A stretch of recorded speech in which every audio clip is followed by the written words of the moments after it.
démocratique du Congo, le chef incontesté de tous les mouvements rebelles qu'a connu le pays depuis la rébellion de Moutou,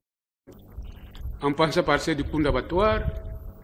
du M23, défait en 2013, jusqu'à l'actuelle coalition AFC-M23, dont il est le pourvoyeur en argent provenant de l'immense fortune amassée pendant les 18 ans aux fonctions de président de la République démocratique du Congo. À ce propos d'ailleurs, M. Eric Nkouba, cofondateur de l'Alliance Fleuve Congo, en réponse aux questions lui posées lors de son interrogatoire à l'état-major de renseignement, en date du 5 janvier 2024, avait alerté le pays sur la responsabilité réelle du prévenu Joseph Kabila Kabange dans les conflits armés qui déchiraient le territoire national dans sa partie orientale, en déclarant avoir, le 15 mai 2023, à Kampala, entendu celui-ci confier à M. Corneille Nangaa au cours d'un entretien téléphonique que le Rwanda avait un plan visant l'assassinat de son Excellence M. Félix Antoine Tshisekedi Tshilombo, président de la République démocratique du Congo. Cependant, le prévenu avait conseillé au Rwanda de ne pas exécuter ce plan, qui allait faire de la victime un héros national, mais de le chasser plutôt du pouvoir par un coup d'État. Il a été constaté que toutes les vidéos projetées révélaient aussi bien son soutien inconditionnel à la coalition AFC M23 que l'allégeance de ses collaborateurs envers lui. Il est donc clair que le prévenu Joseph Kabila Kabange entretenait et entretient des intelligences avec le Rwanda, puissance étrangère hostile à la RD Congo, et qu'ensemble avec Corneille Nangaa ainsi que d'autres membres de la coalition AFC M23, il envisageait de renverser par les armes le régime constitutionnel en place. Des vidéos, des documents versés au dossier de la cause et exploités par la haute cour militaire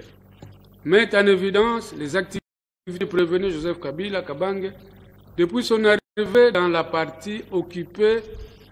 et décrivent les abominations perpétrées par lui à travers la coalition AFC M23 avec le soutien du Rwanda dans les espaces de la province du Nord Kivu et ceux de la province du Sud Kivu occupés. Il s'agit des éléments ci-après, les documents de la commission mixte SADC-EAC, le rapport du mécanisme conjoint de vérification, les rapports sur les violations et atteintes aux droits de l'homme du Bureau conjoint des Nations Unies aux droits de l'homme, les documents éveillés de la conscience de la population, les vidéos contenant l'interview du prévenu au Sunday Times en Afrique du Sud, la vidéo contenant les déclarations de M. Kikaya Bin Karoubi, attaché de presse du prévenu Joseph Kabila Kabange, la vidéo contenant les déclarations faites par le ministre Mohindo Zangi, les vidéos de réunions tenues par le prévenu Joseph Kabila Kabange aussitôt à son arrivée à Goma, la vidéo contenant des images de réunions tenues par le prévenu Joseph Kabila Kabange aussitôt à son arrivée à Goma, aussi, les rapports établis par le Bureau conjoint révèlent que le 3 mai 2025, la coalition AFC M23 a lancé une attaque aérienne ciblée par le largage de 5 bombes dans le camp de déplacés de Lushagala et de Mugunga, qui causa des pertes en vies humaines de 31 personnes, en l'occurrence les nommés Jafé Bienda, Niarasiba Mana, Bébé Masseri, Bébé Salama, Bébé Akisante Boré, Bébé Asfiwe, Bébé Mahoro, Bébé Ani Salima, Bébé Puska, Bébé Nera, Bébé Fola, Bébé Sifa, Bébé Ndaire, Bébé Sifa, Bébé Toumoussifou.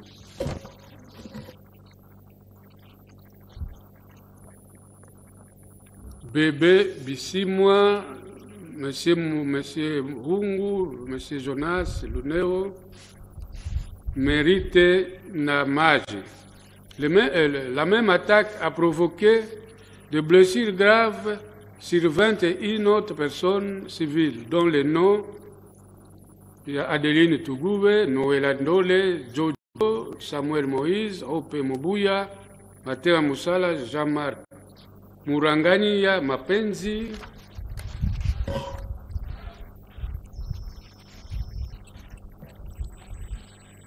Kabumba Nema Théophile Imani Nabo. Le 9 février 2025, 13 jours après la prise à force ouverte de la ville de Goma en date du 27 janvier 2025, des milliers de déplacés internes vont subir une déportation forcée depuis les camps de Boulengo, Buchagala et Kanyarutunya vers une destination inconnue et c'est en violation des conventions de Genève protégeant les personnes civiles.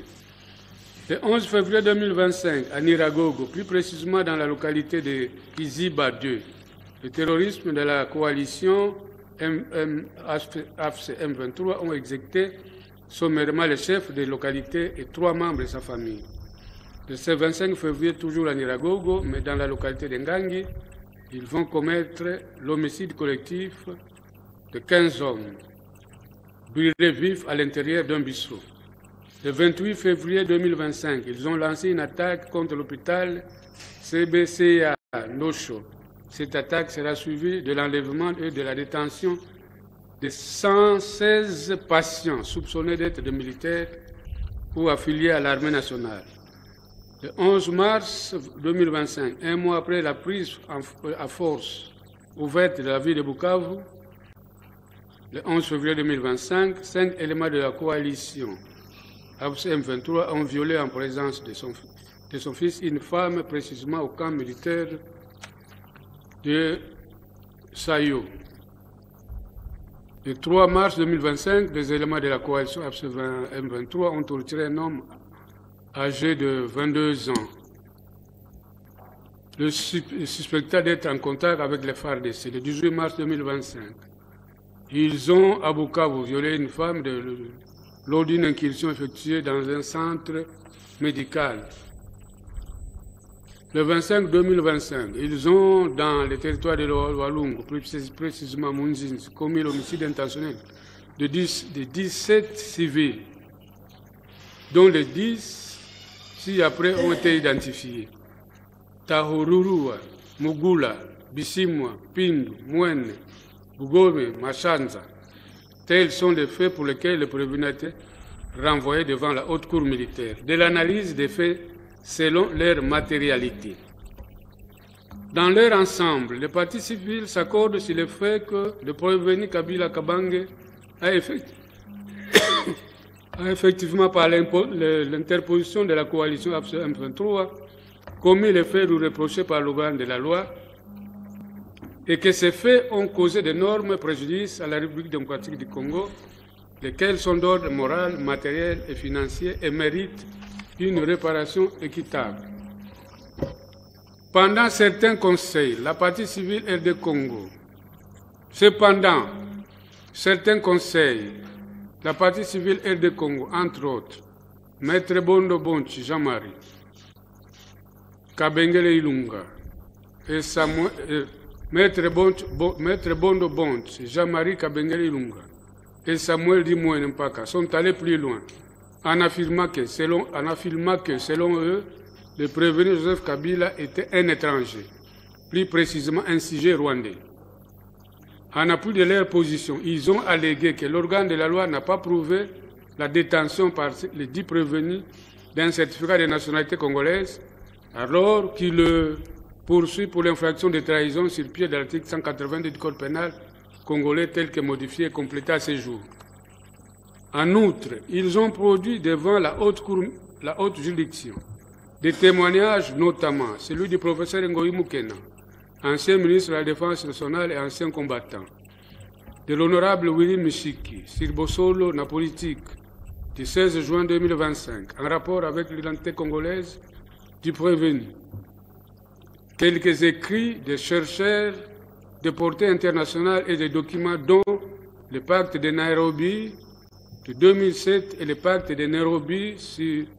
la stabilité des pays des Grands Lacs en 2013 sur lesquels le prévenu Joseph Kabila Kabange avait apposé les lettres AKH comme signature qui, selon eux, représentaient son vrai nom Hippolyte Kanambe. Enfin, dans le cas d'espèce, ils ont également prétendu que ce dernier, qui est fondateur et financier du mouvement terroriste AFC M23, était également le pourvoyeur en moyens financiers des mouvements rebelles qui sèment terreur et mort d'hommes dans la partie est de la RD Congo. Moyens financiers puisés dans le gigantesque patrimoine qu'il s'est acquis depuis 2001 jusqu'à ce jour. Tirant les conséquences de leurs allégations, ils ont sollicité de la haute cour militaire de se prononcer sur la nationalité du prévenu et par ricochet sur la réqualification des faits de trahison retenus par le ministère public en fait d'espionnage prévu et puni par les articles 185 du Code pénal congolais et 129 du Code pénal militaire, et de les priver, c'est-à-dire de confisquer, sous réserve de biens nécessaires à la survie du prévenu, ainsi que de ses dépendants, de tous ces biens qui lui facilitent la commission des infractions pour lesquelles il est poursuivi. Par ailleurs, plaidant après la réouverture des débats, la partie civile RD Congo a, par la bouche de ce conseil, Maître Bondo et Kabengela, allégué que la haute cour militaire devait faire application de la peine de la confiscation spéciale comme peine complémentaire facultative afin de retirer au prévenu la capacité financière de soutenir le terrorisme et les activités subversives. Un autre de ces conseils, Maître Kalengi, bien qu'il soit du même avis que ces deux précédents confrères, a sollicité que la Cour de Séan ordonne cette confiscation conformément au prescrit de l'article 1er de l'ordonnance loi numéro 71/081 du 2 septembre 1971 relative à la confiscation de biens de personnes condamnées pour vol de substances précieuses, qui dispose qu'en cas d'infraction au décret du 20 avril 1978,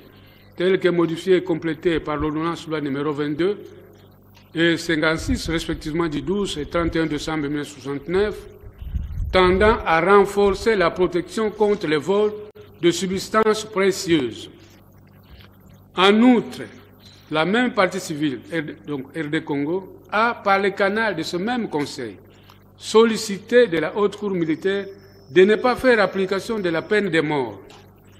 mais de peines prévues au statut de Rome, instituant la Cour pénale internationale conformément à l'article 77 qui a établi la nomenclature suivante, à savoir A. Une peine d'emprisonnement à temps de 30 ans au plus, une peine d'emprisonnement à perpétuité, si l'extrême gravité du crime et la situation personnelle du condamné le justifient, avec possibilité d'application de peines complémentaires et de preuves, la confiscation des biens et avoir tiré directement ou indirectement du crime, sans préjudice des droits des tiers de bonne foi. Pour le compte de l'ONG, de l'Organisation non gouvernementale de défense des victimes de crimes sans frontières, et l'ASBEL, l'action d'accompagnement de veuves, orphelins, victimes de guerre, Maître Kassongo leur conseil s'agissant de la matérialité des faits incriminés s'est borné à déclarer que le prévenu était auteur et responsable des préjudices causés par les crimes lui reprochés. Pour l'organe de la loi, tous les faits reprochés aux prévenus précités sont établis. La haute cour militaire devra donc les condamner quant à ceux et confirmer la mise sous séquestre de ces biens, conformément à l'article 130 du Code pénal militaire. Pour étayer sa position, il a produit devant la dite juridiction, à titre de preuve, des vidéos, des interviews qui révèlent sans embâche l'implication du dit prévenu dans la guerre de l'Est du pays, en tant que chef de la coalition AFC M23, dont les membres s'illustrent par des actes de terrorisme qui mettent à feu et à sang cette partie du pays, ainsi que le décrivent les rapports qu'ils font état des atrocités commises par la dite coalition. En outre, contrairement aux allégations de la partie civile RD Congo, il a soutenu que le dit prévenu avait assumé sous le nom de Joseph Kabila Kabange des hautes fonctions au sein des FARDC à l'époque, des FARDC donc aux forces armées de la République démocratique du Congo, à l'époque où il était militaire, avait été candidat président de la République du Congo, fonction suprême occupée par lui pendant 18 ans, et s'est vu octroyer le statut de sénateur à vie. Ce qui sous-entend qu'il est congolais, étant donné que toutes ces fonctions ne peuvent être exercées que par un individu de la nationalité du pays. Enfin, il a affirmé avoir obtenu du Sénat l'autorisation de poursuite du prévenu sous ce même nom connu. Par ailleurs, tout en maintenant le cadre défini par l'acte de saisine de la Haute Cour militaire, l'organe poursuivant a néanmoins jugé légitime la demande de la requalification des faits de la dite partie civile, d'autant plus a-t-il indiqué qu'il existait en droit un principe selon lequel la juridiction était saisie des faits et non de leur qualification. S'agissant de la mise sous séquestre de biens du prévenu ordonnée par le magistrat instructeur de la cause sur pied de l'article 130 du Code pénal militaire, l'organe de la loi a sollicité de la juridiction de Seyant de la confirmer. En dépit des allégations des parties civiles évoquées si haut faites après réouverture des débats, l'organe de la loi a maintenu sa position. Pour sa part, la Haute Cour militaire, appréciant les positions de deux parties au procès, c'est-à-dire l'organe poursuivant et les parties civiles dans leur ensemble, constate que celles-ci sont unanimes sur l'implication, c'est-à-dire sur la responsabilité pénale du prévenu Joseph Kabila Kabange en tant que chef de la coalition Alliance Fleuve Congo M23 pour les faits commis par celle-ci. Cependant, elle diverge sur l'interprétation des faits par rapport à la nationalité du prévenu, laquelle influe sur la requalification éventuelle des faits de trahison en espionnage. En effet, pour certains conseils de la partie civile RD Congo, le prévenu étant un étranger, la Haute Cour militaire a le devoir de requalifier les faits comme il entend, contrairement au ministère public, lequel entend maintenir son cadre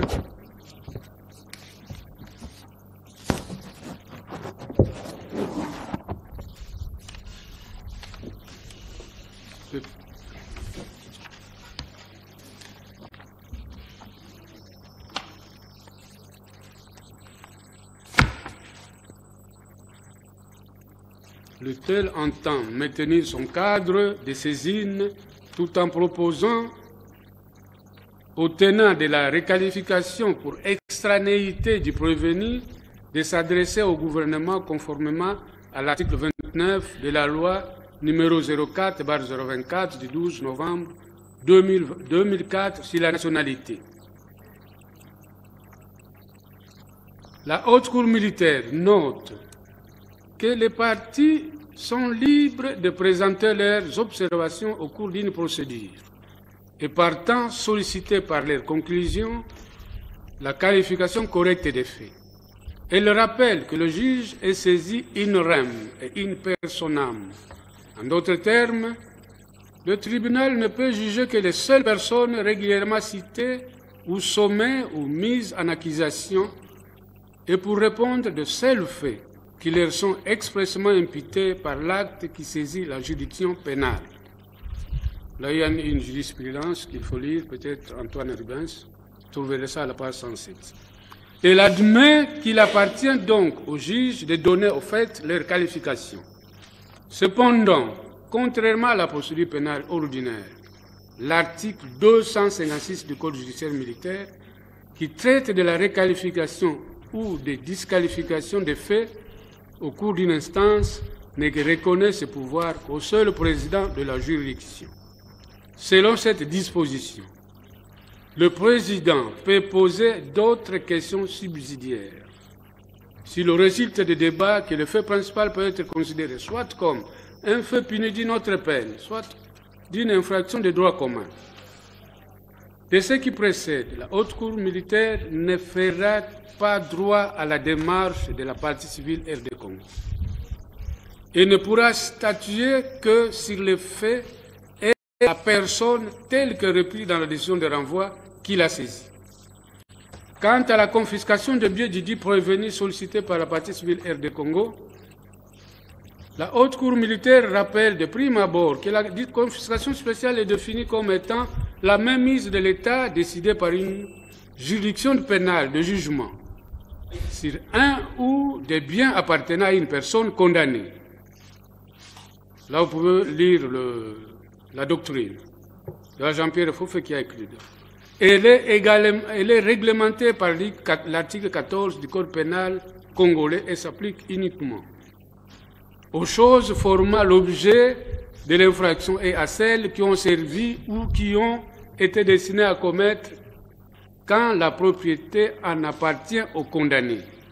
aux choses qui ont été produites par l'infraction. La confiscation spéciale est obligatoire lorsque le législateur impose au juge le devoir de la prononcer, facultative lorsque celui-ci laisse à celui-là laisse à celui-ci la possibilité de la prononcer ou pas. La même doctrine, Joffé, page 518, vous pouvez aussi lire le professeur Nyabirungu dans son traité de droit pénal congolais, à la page 389. Cependant, dans le cas d'espèce, la juridiction de CEIAC constate qu'en dépit des allégations de la partie civile RD Congo et des autres parties civiles d'ailleurs, le prévenu est poursuivi pour des infractions qui ne prévoient pas la peine complémentaire de confiscation et ne prononcera donc pas la confiscation sollicitée faute de base légale. En ce qui concerne la confirmation de la mise sous séquestre de biens du prévenu Joseph Kabila Kabange, sollicité par l'organe poursuivant, la Haute Cour militaire note en effet que, se conformant à l'article 130 du Code pénal militaire, le magistrat instructeur, à l'occasion de l'instruction du dossier judiciaire RMP numéro 0952-LB-25, ouvert à charge de l'inculpé Joseph Kabila Kabange, a mis sous séquestre certains biens meubles supposés appartenir à ces derniers, dont la liste est versée au dossier de la cause. Il en est de même du certificat d'enregistrement numéro volume 539 folio 151 portant sur une parcelle de terre située au numéro 7557 du plan cadastral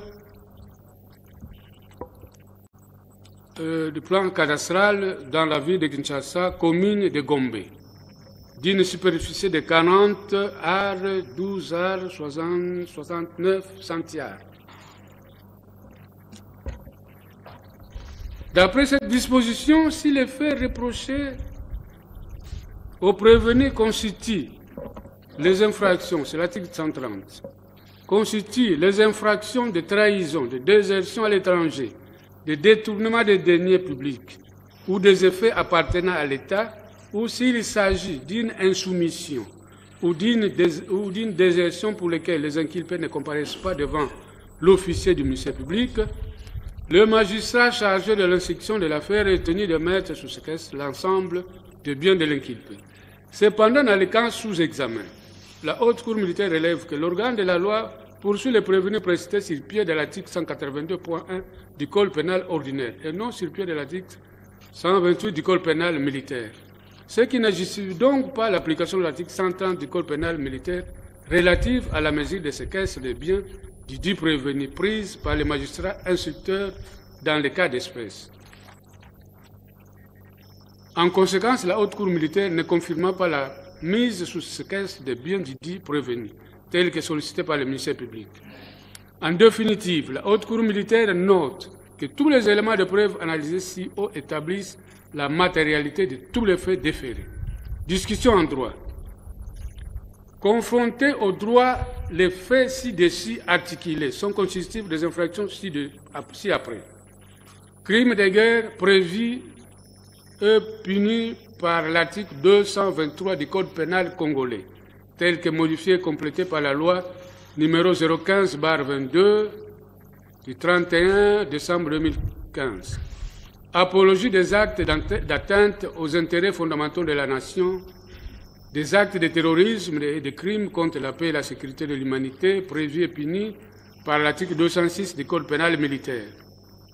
Trahison prévue et punie par l'article 182.1 du Code pénal ordinaire, tel que modifié et complété à ce jour. Complot prévu et puni par les articles 196 et 213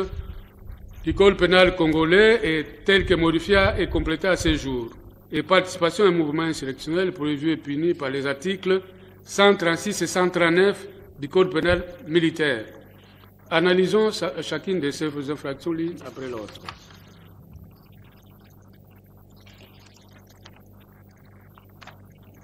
Des crimes de guerre commis par la coalition AFC M23. La Haute Cour militaire relève avant tout que par sa décision de renvoi du 15 juillet 2025, l'officier du ministère public n'a pas saisi cette juridiction pour juger les auteurs des crimes de guerre commis par la coalition AFC M23. En effet, il a déféré devant la Haute Cour militaire de prévenir Joseph Kabila Kabange, au fin d'y être jugé pour n'avoir pas pris les mesures nécessaires et raisonnables pour empêcher ou réprimer l'exécution de divers crimes de guerre commis par la dite coalition ou en référer aux autorités compétentes aux fins d'enquête et de poursuite alors qu'ils savaient ou auraient dû savoir en tant que responsables ou en raison des circonstances que les membres de cette coalition commettaient ou allaient commettre ces crimes.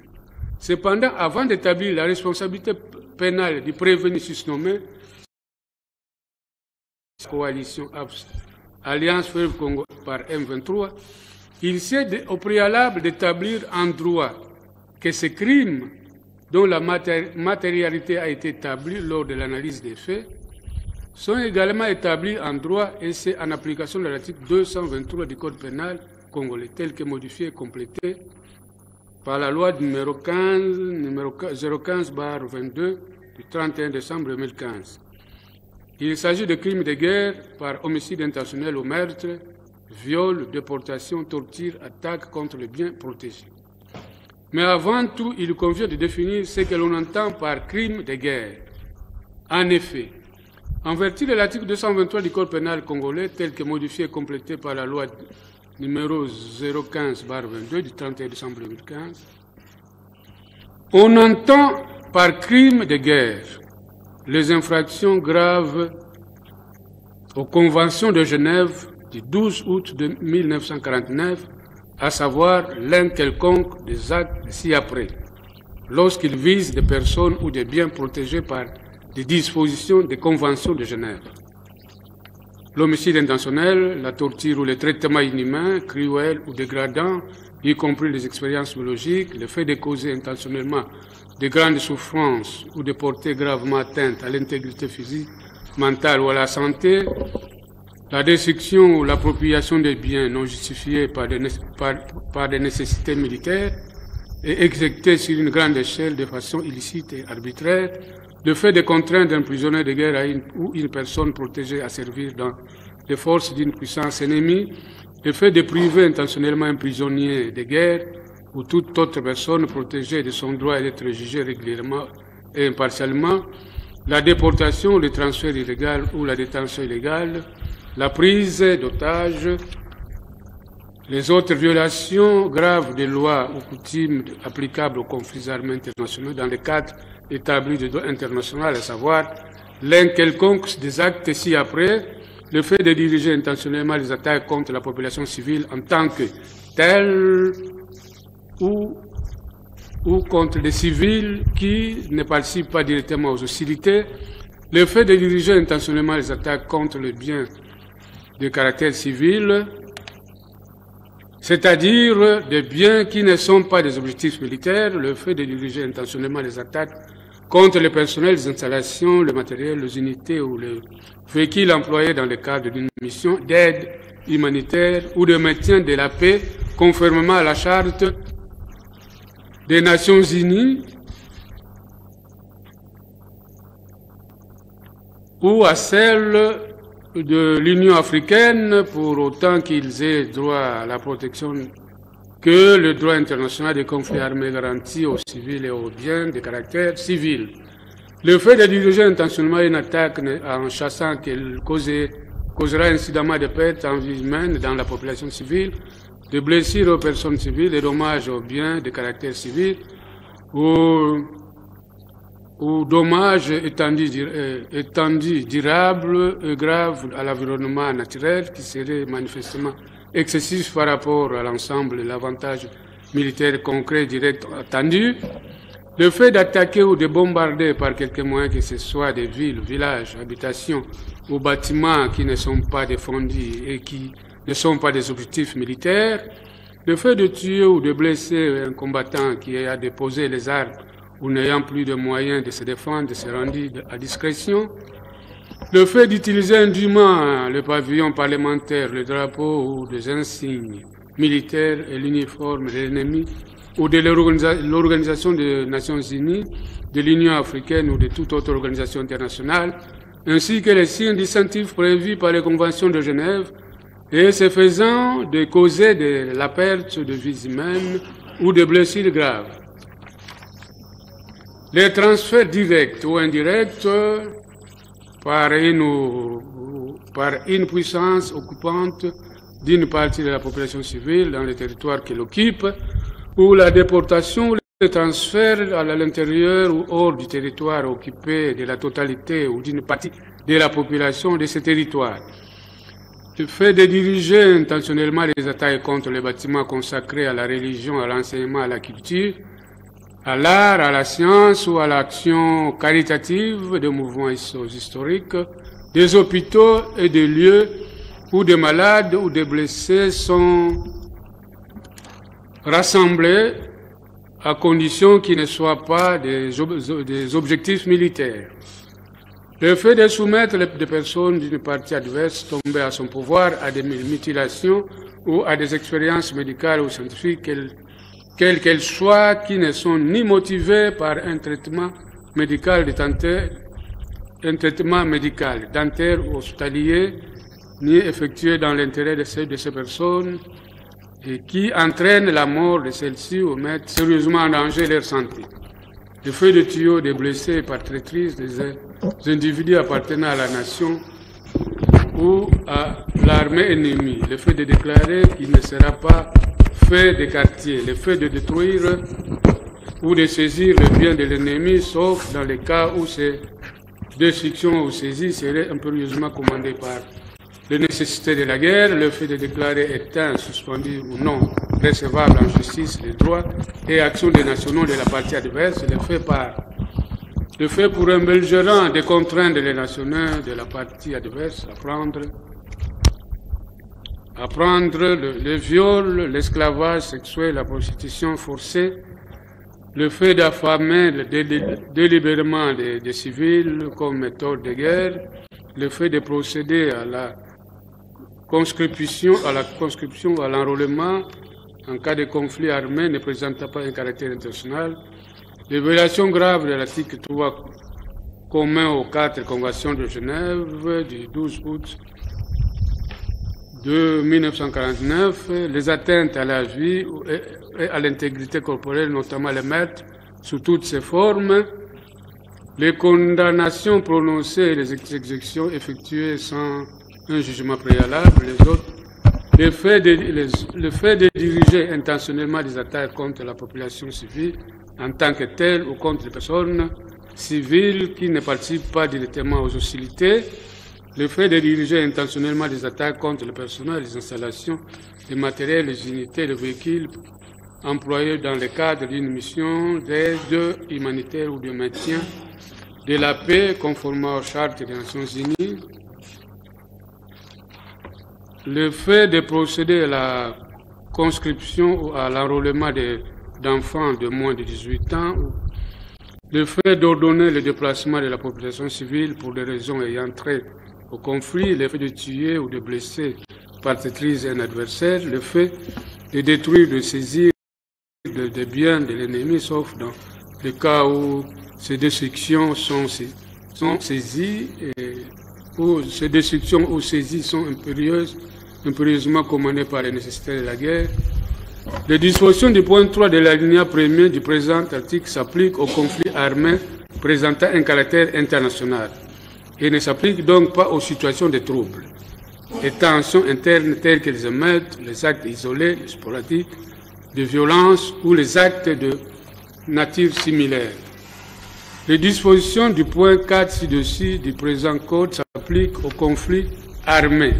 ne présentant pas un caractère international et ne s'appliquent pas aux situations de troubles et tensions internes telles que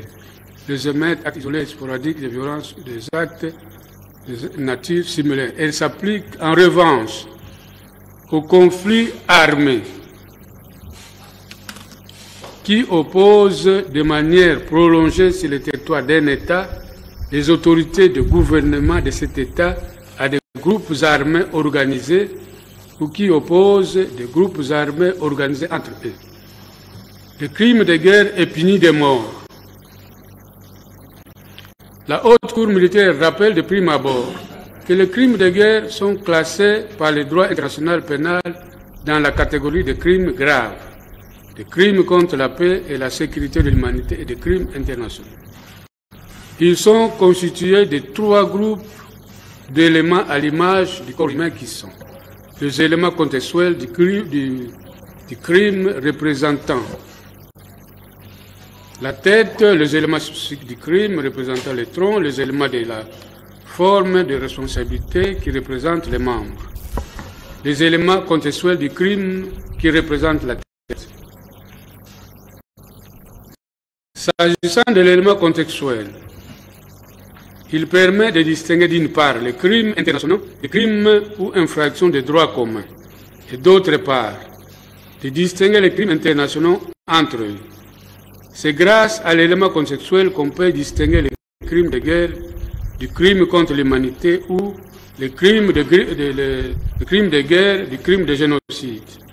Il s'agit donc de déterminer les circonstances dans lesquelles ou à l'occasion desquelles les faits incriminés ont été commis. Le contexte général qui permet de déterminer un crime de guerre est l'existence d'un conflit armé. Autrement dit, les faits infractionnels doivent avoir été commis à l'occasion ou dans le contexte d'un conflit armé. Il faut donc qu'il y ait un lien entre l'acte criminel et le conflit armé. Ainsi, pour que cet élément soit établi, il faut la réunion de 4 éléments stricto-sensu suivants. L'existence d'un conflit armé interne ou international, le lien entre le crime et le conflit armé, la victime doit être une personne protégée par les conventions de Genève de 1949, l'auteur doit avoir eu connaissance des circonstances des faits établissant l'existence d'un conflit armé. 1A. L'existence d'un conflit armé interne ou international. Un conflit armé existe chaque fois qu'il y a recours à la force armée, entre États ou entre les autorités gouvernementales et des groupes armés organisés, ou entre de tels groupes au sein d'un État. Il y a une jurisprudence de la Cour du tribunal pénal international de Yougoslavie. La jurisprudence internationale relève que 2 critères doivent être pris en compte pour déterminer l'existence d'un conflit armé, à savoir l'intensité du conflit et l'organisation des parties. Le conflit armé peut avoir un caractère international ou un caractère non international. Lorsque le conflit oppose 2 ou plusieurs groupes armés nationaux entre eux, ou un groupe armé national avec l'armée régulière, on parle d'un conflit armé à caractère non international. Par contre, lorsqu'un conflit armé oppose 2 États ou leurs armées, on parle là d'un conflit armé international.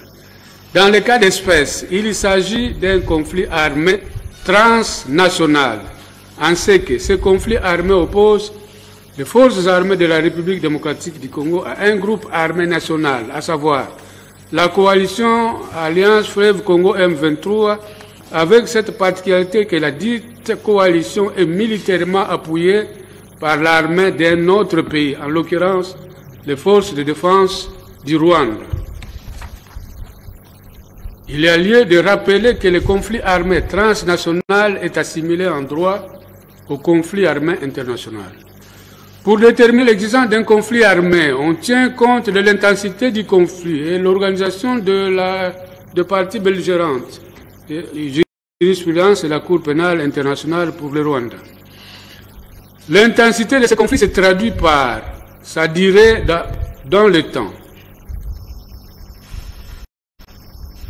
soit en cas d'espèce de 2021 à ce jour. L'ampleur de ces conséquences marquées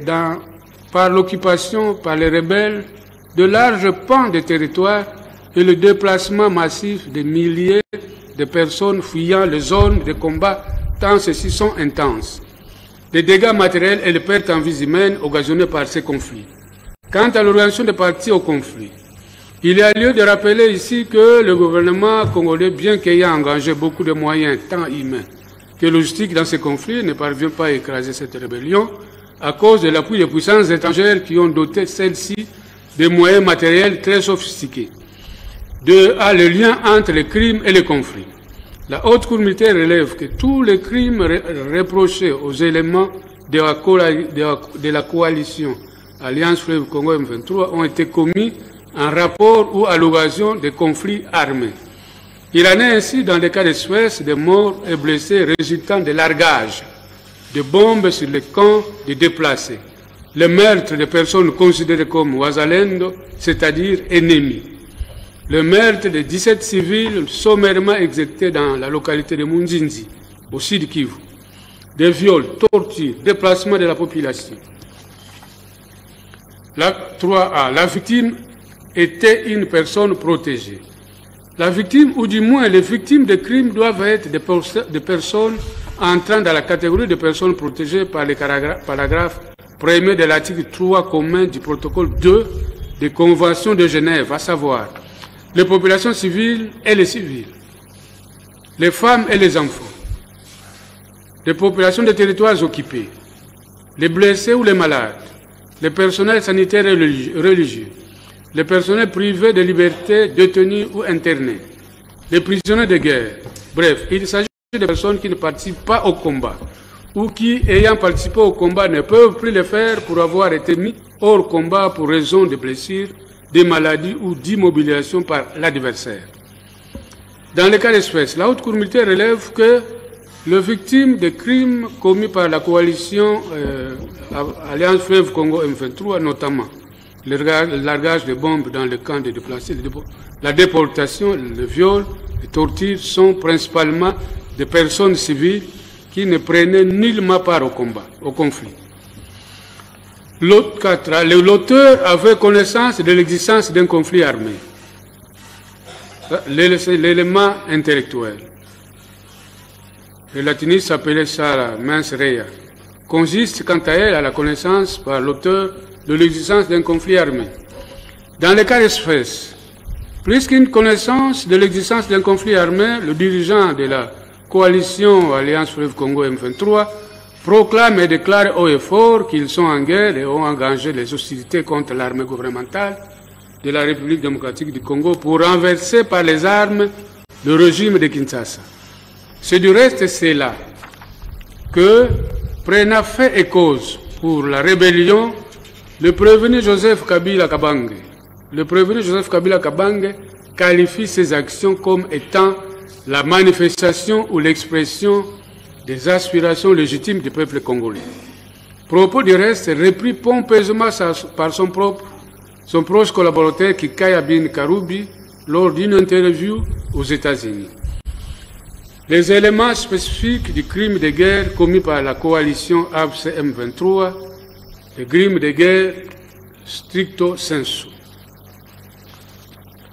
La haute cour militaire note qu'il s'agit ici des actes criminels commis par les éléments de cette coalition avec l'appui de l'armée rwandaise, dans le contexte des conflits armés qui opposent la dite coalition à l'armée gouvernementale de la République démocratique du Congo, les forces armées de la République démocratique du Congo. Aux compatriotes Wazalendo, ces actes ou éléments spécifiques sont punis par l'article 223 du Code pénal congolais tel que modifié et complété à ce jour. Ces faits infractionnels sont qualifiés de crimes de guerre parce que commis et liés au contexte de conflits armés. Il s'agit dans les cas d'espèce de l'homicide intentionnel ou le meurtre, le viol, la déportation, la torture, les attaques contre les biens protégés.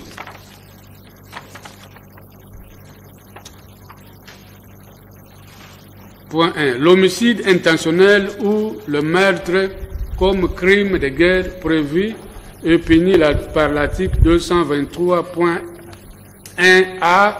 du Code pénal congolais tel que modifié et complété à ce jour. L'homicide intentionnel ou meurtre est défini comme étant le fait de donner volontairement la mort à une personne vivante et humaine. La doctrine, le professeur Lukula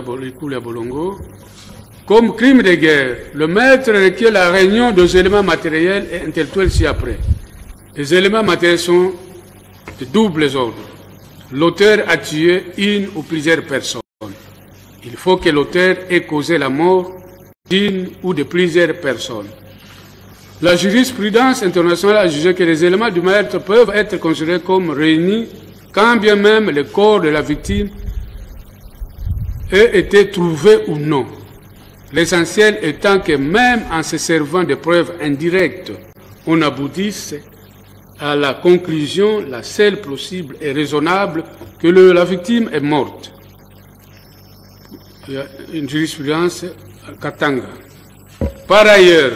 l'accusation n'a pas besoin d'établir l'identité précise de la victime ou de l'auteur. Le TPIR s'est prononcé en ce sens. Dans le cas d'espèce, il ressort des rapports de plusieurs organisations de droits de l'homme, telles que Human Rights Watch, le Bureau conjoint des Nations Unies des droits de l'homme, ainsi que le Haut Commissariat des Nations Unies aux droits de l'homme, que à Goma, le 3 mai 2004, les rebelles de la coalition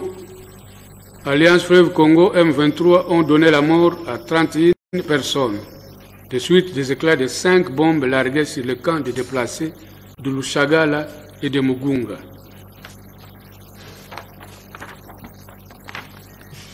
Leurs noms ont été cités si haut. Ils ont, dans les mêmes circonstances de lieu et de temps que de-ci, tenté de donner la mort à 21 autres personnes touchées gravement par les éclats de bombes. À Niragogo, le 11 février 2025, plus précisément à Kiziba 2, ils ont tué par balle le chef de la dite localité, le nommé Prosper Kimanuka, ainsi que 4 membres de sa famille. À Niragongo, plus précisément dans la localité de Ngangi, le 25 février 2025, ils ont donné la mort à 15 hommes en les brûlant vifs dans un bistrot. Ils ont, lors de l'occupation à force ouverte de la ville de Goma à partir du 27 janvier 2025, ville peuplée de millions de personnes, majoritairement civiles, aveuglément tiré à l'arme lourde et autres armes de tout calibre dans la ville, causant de ce fait la mort de milliers de personnes parmi la population civile. De même, lors de l'occupation à force ouverte de la ville de Bukavu, le 11 février 2025, ils ont donné la mort par balle à plusieurs personnes. Ils ont, dans la localité de Munzinzi, chefferie de Ngweshe, territoire de Walungu, dans la province de Sud-Kivu, le 22 juin 2025, en représailles aux lourdes pertes qu'ils ont subies alors qu'ils tentaient de déloger le FARDC, donner la mort en les exécutant sommairement à 17 personnes, dont 10 ont été identifiés, dont les noms ont été cités au-dessus, ci-dessus. au motif que ces 10 personnes collaboraient avec les FARDC et les Wazalendo. Les dites personnes étaient protégées par les conventions de Genève de 1949. L'article 223 du Code pénal congolais tel que modifié et complété à ce jour dispose: aux fins de la présente loi, on entend par crime de guerre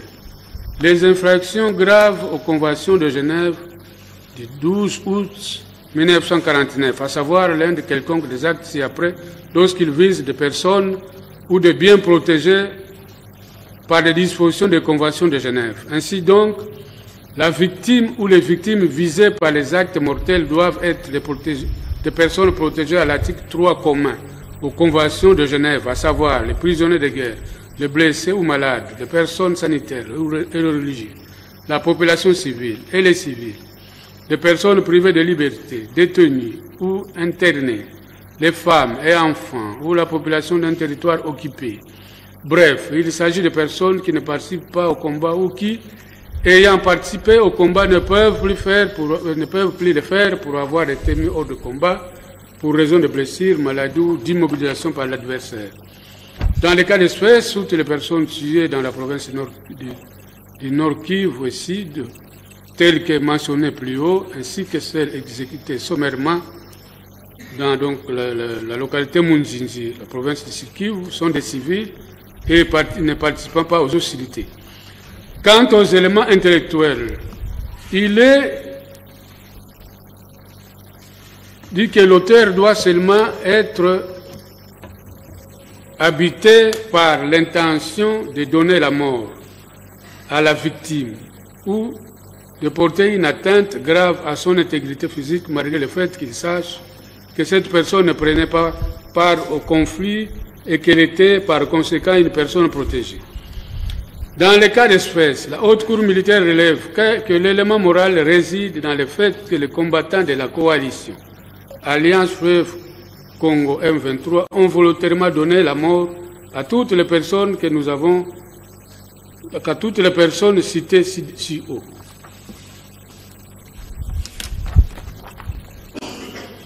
De ce qui précède,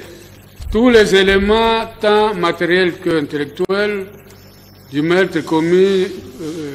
comme crime de guerre prévu à l'article 223.1a du Code pénal congolais tel que modifié et complété à ce jour, étant établi, la Haute Cour militaire dira cette infraction établie dans les chefs des éléments de la coalition AFC M23. Le viol comme crime de guerre, article 223.2e du Code pénal congolais tel que modifié et complété à ce jour. La Haute Cour militaire rappelle que le viol est défini par la jurisprudence internationale comme étant une invasion physique de nature sexuelle commise si la personne d'autrui sous l'emprise de la contrainte. Jurisprudence de la Cour pénale internationale de Rwanda. Elle note que pour être établi comme crime de guerre, le viol requiert le réunion des éléments matériels et intellectuels. En effet, les éléments matériels qui forment l'actus reus du viol comme élément spécifique du crime de guerre sont la pénétration sexuelle même superficielle d'une partie du corps de la victime ou de l'auteur par un organe sexuel ou de l'anus ou du vagin de la victime par un objet ou toute autre partie du corps, l'emploi de la force, de la menace ou de la contrainte contre la victime ou par une tierce personne. Le comportement doit avoir lieu dans le contexte d'un conflit armé international. Dans le cas d'espèce, la Haute Cour militaire faut observer que toutes ces victimes de la barbarie des combattants de la coalition M23 ont été soumises au rapport sexuel leur imposé par la pénétration des organes sexuels masculins des combattants de ces derniers dans les vagins de chacune sous menace d'armes pendant la campagne d'agression que menaient ces hommes dans le contexte d'un conflit armé transnational ou international alors qu'ils étaient sous le contrôle et l'autorité du prévenu Joseph Kabila Kabange. Il s'agit notamment de la dame violée devant son fils au camp militaire Sayo à Bukavu le 11 mars 2025 par 5 éléments M23. La femme est violée au centre de santé d'Irambo le 18 mars 2025. Il importe de signaler ici que selon le rapport du Haut Commissariat des Nations Unies aux droits de l'homme, les combattants de la coalition Alliance Fleuve Congo M23 ont mené une campagne de viol dans les zones occupées. Il est de ce fait établi qu'il est enregistré un cas de viol d'enfants mineurs toutes les 30 minutes. Quant à l'élément intellectuel, la Haute Cour militaire note qu'il consiste à la connaissance par l'auteur ou les auteurs des circonstances des faits établissant l'existence d'un conflit armé. En effet, pour la Haute Cour militaire, il n'existe l'ombre d'aucun doute que les éléments de la coalition Alliance Fleuve Congo M23, en posant ces actes de viol, avaient la connaissance de l'existence d'un conflit armé parce qu'ils déclaraient haut et fort être en guerre contre le régime de Kinshasa. 3b. La déportation comme élément de crime de guerre, article 223.g du Code pénal congolais tel que modifié et complété à ce jour. La Haute Cour militaire rappelle que la déportation est définie comme étant le fait de contraindre une personne ou un groupe de personnes à quitter leur lieu de résidence habituel pour un autre, souvent éloigné dans des conditions difficiles, que ce soit dans un but de punition, d'exil ou de relégation ou de persécution. Pour être établie, elle note que cette incrimination requiert la réunion des éléments matériels intellectuels suivants. En effet, les éléments matériels consistent en ce que l'autel a déporté ou transféré une ou plusieurs personnes dans un autre État ou un autre lieu. L'autel doit avoir poussé une personne ou un groupe de personnes à quitter contre sa volonté ou leur volonté son lieu habituel d'habitation pour se rendre à un autre lieu qu'ils n'ont pas choisi ou qu'ils n'ont pas choisi.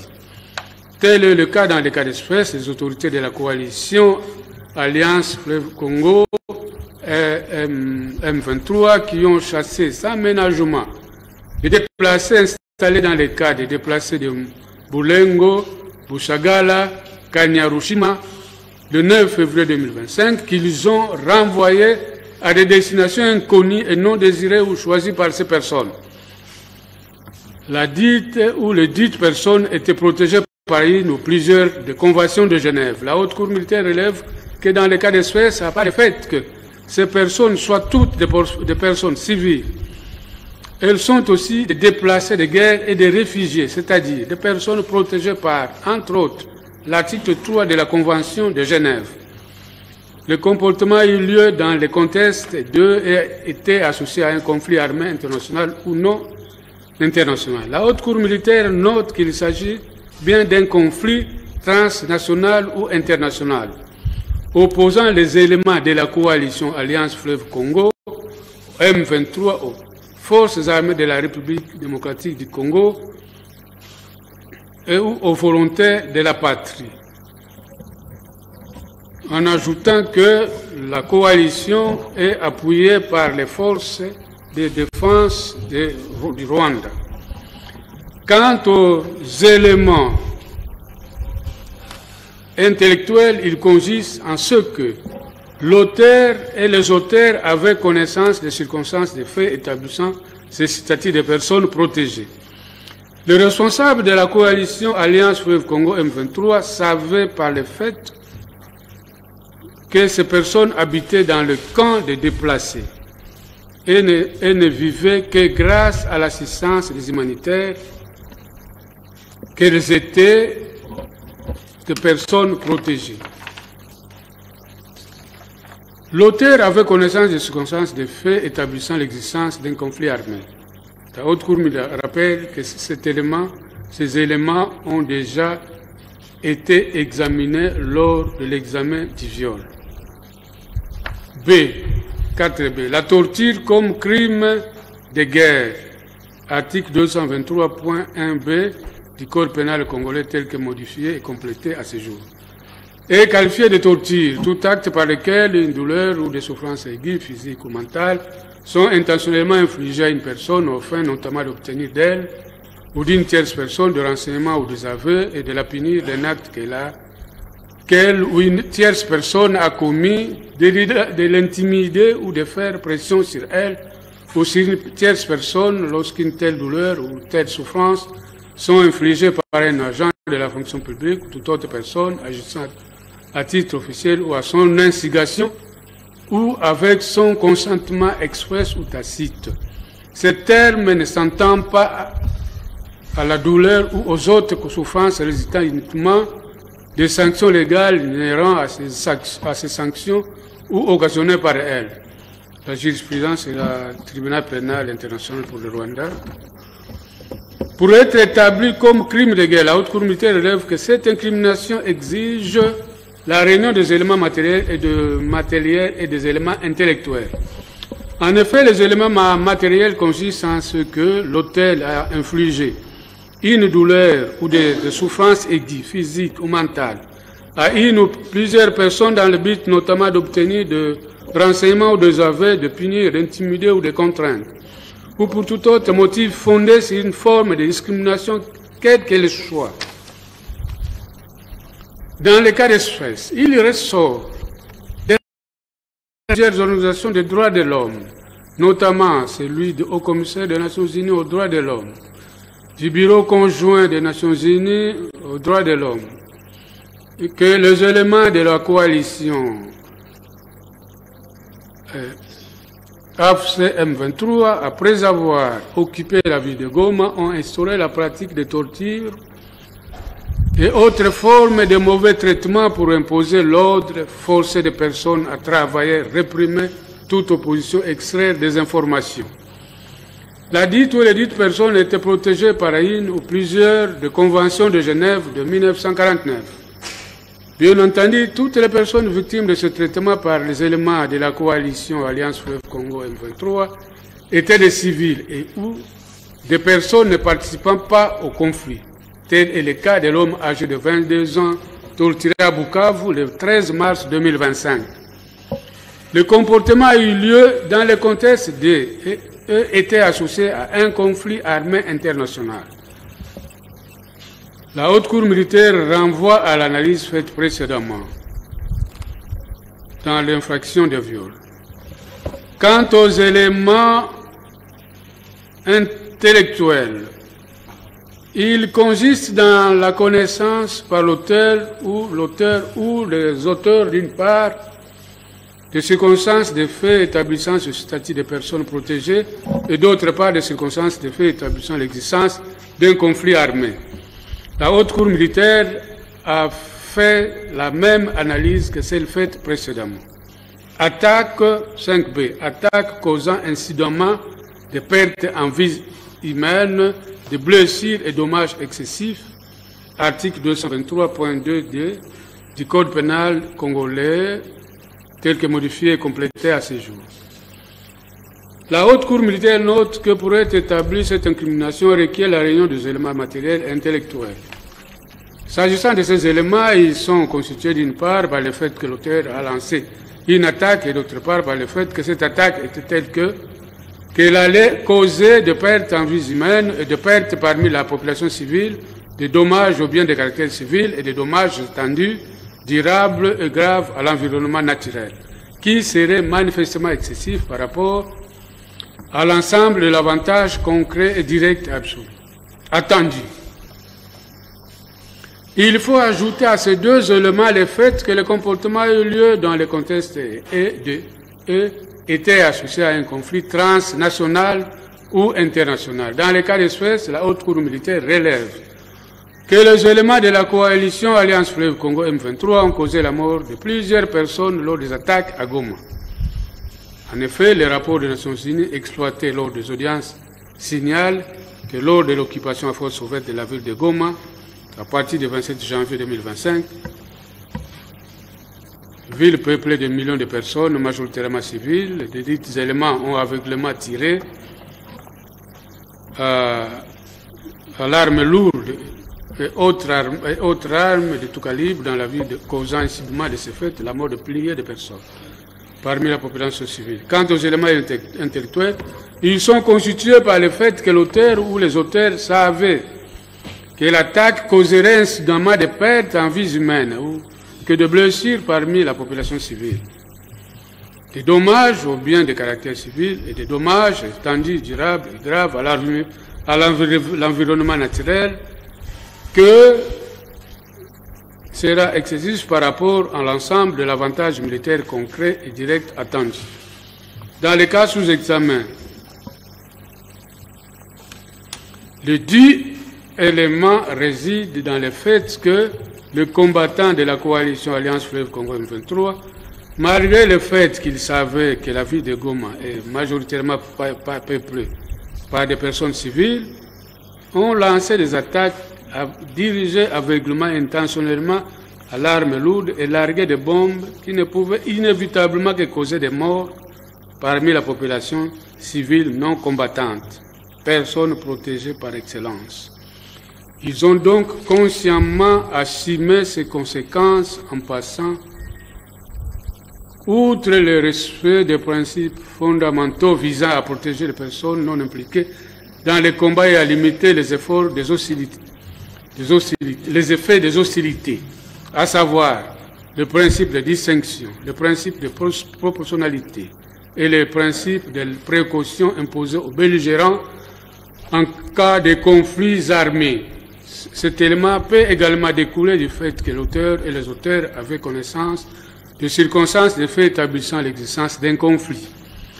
Ce qui est très évident étant entendu que le combattant de la coalition Alliance Fleuve Congo M23,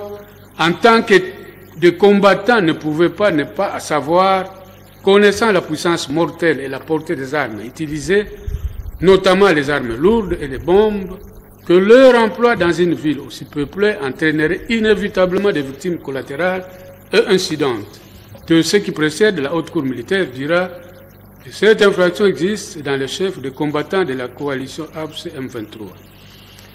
2. De la responsabilité pénale du prévenu Joseph Kabila Kabange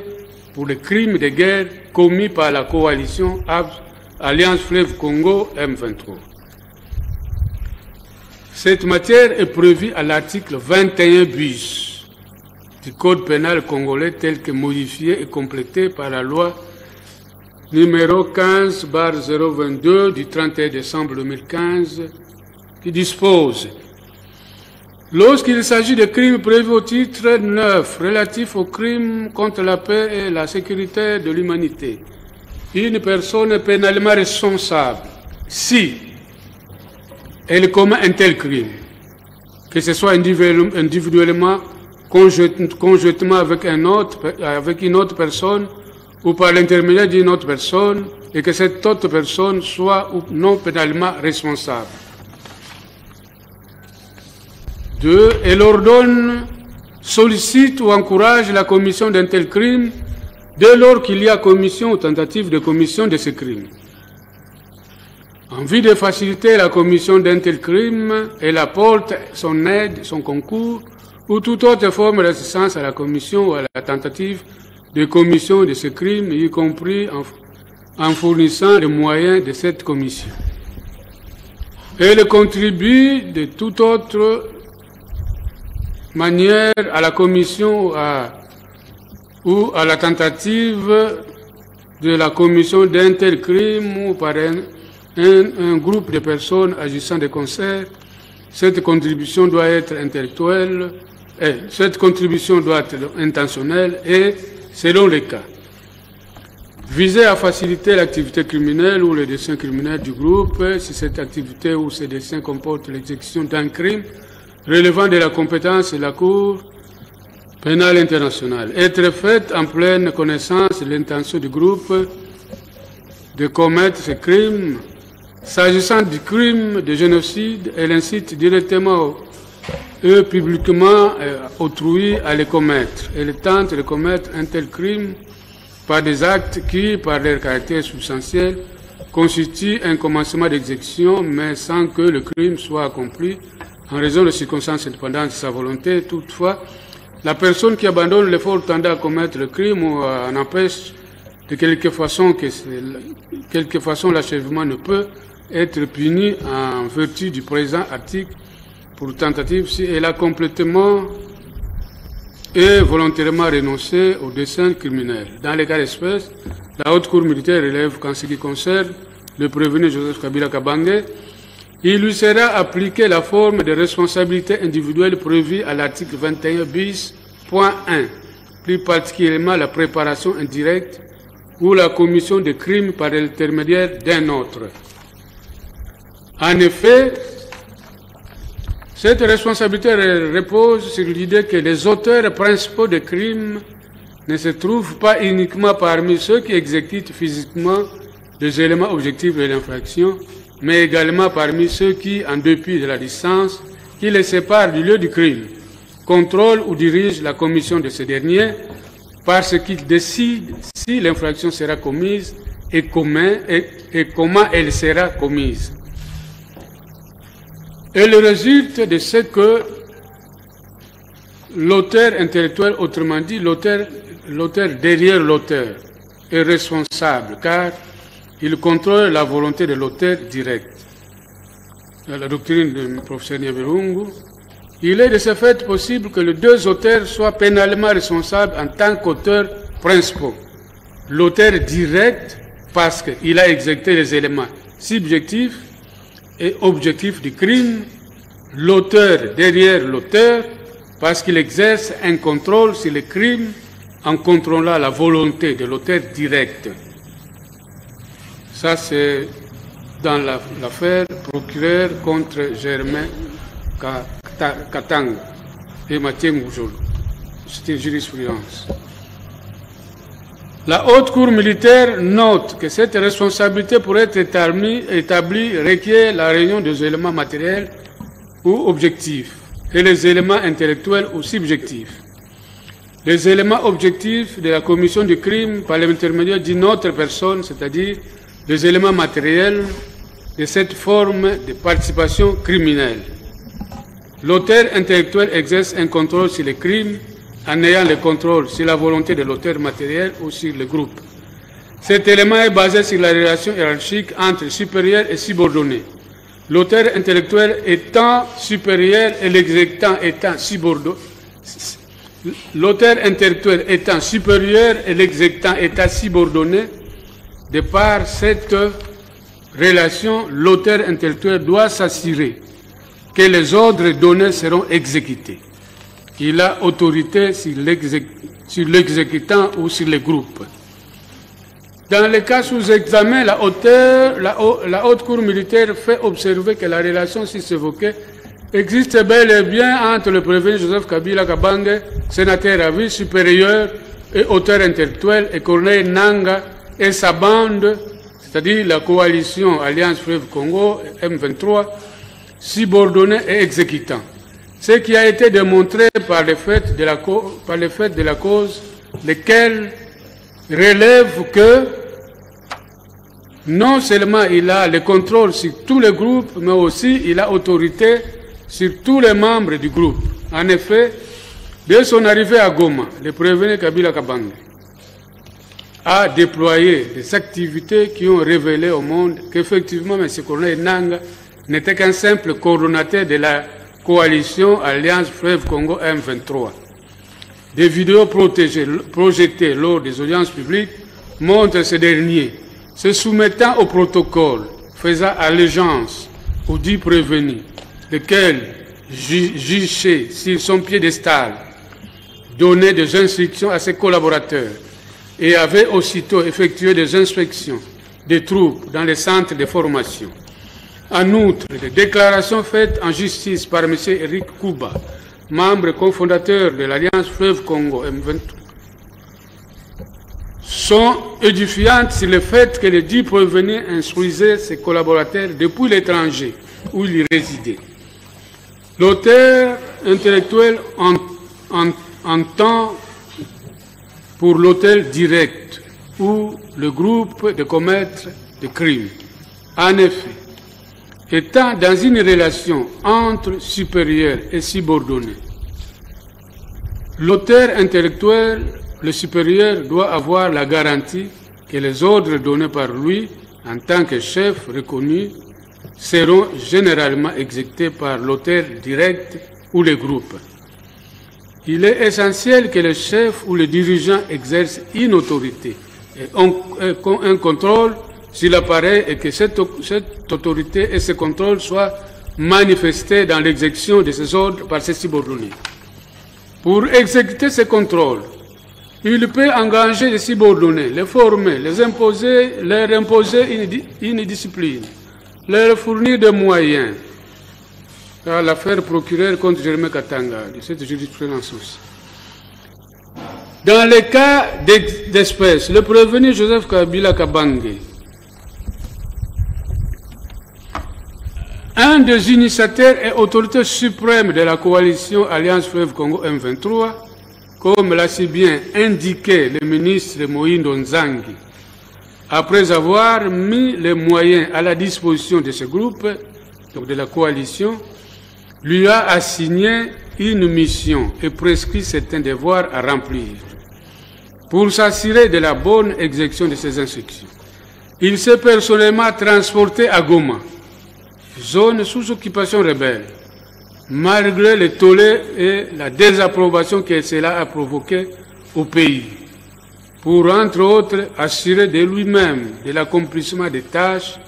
et de l'exécution de ses ordres par le groupe, leur assurant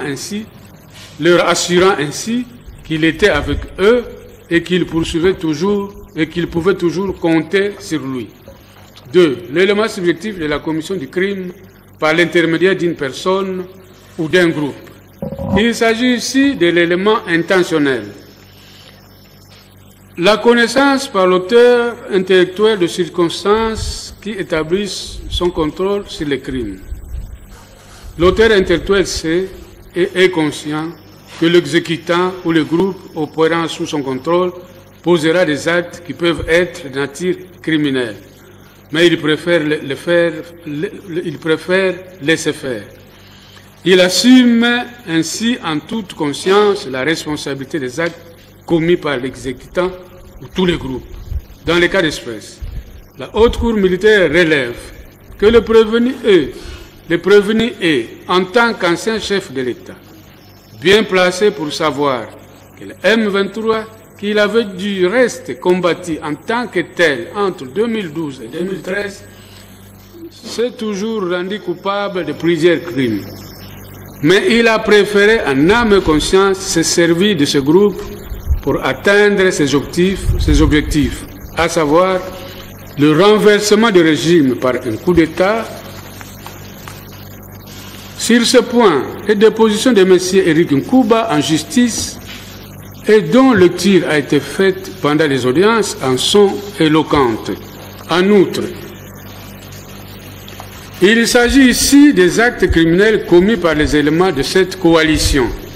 dans le contexte de conflits armés qui opposent la dite coalition à l'armée gouvernementale de la République démocratique du Congo et aux compatriotes Wazalendo. Ces actes ou éléments spécifiques sont punis par l'article 223 du Code pénal congolais tel que modifié et complété à ce jour. Pour la Haute Cour militaire, le dit prévenu devra donc répondre de tous les actes criminels commis par Nanga et tous les groupes dès lors qu'il est établi que ces groupes opèrent sous son contrôle et son autorité. Il en est donc l'auteur intellectuel. 3. L'apologie ou... On va suspendre un moment le temps pour le rapporteur de se rafraîchir.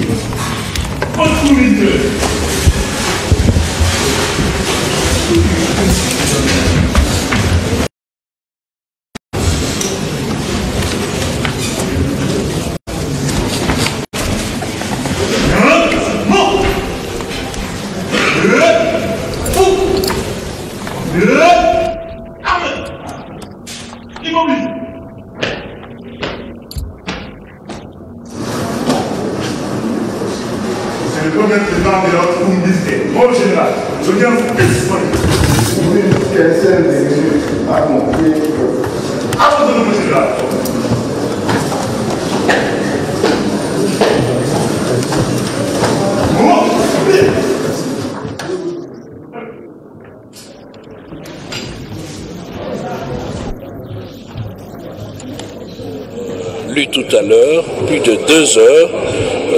qui reprend chaque détail, une étape ultime pour arriver à la lecture du verdict finalement. Oui, nous venons d'assister au début de la lecture du verdict proprement dit. Oui, je disais que nous assistons au début de la lecture du verdict proprement dit, et on a commencé par la discussion aux faits. Ils ont l'un des juges préposé à cette tâche a lu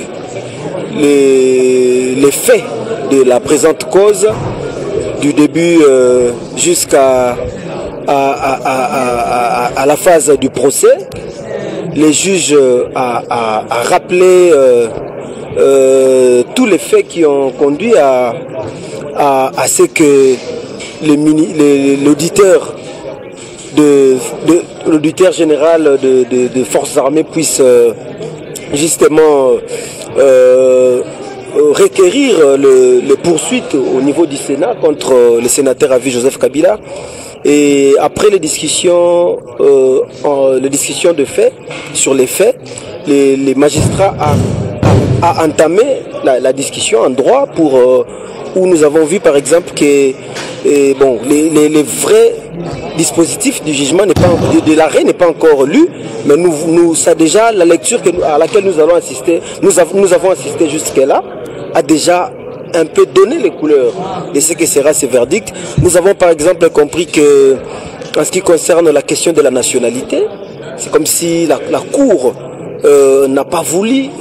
verser dans ces débats-là. Il a laissé les instances compétentes trancher cette question. Nous avons aussi vu la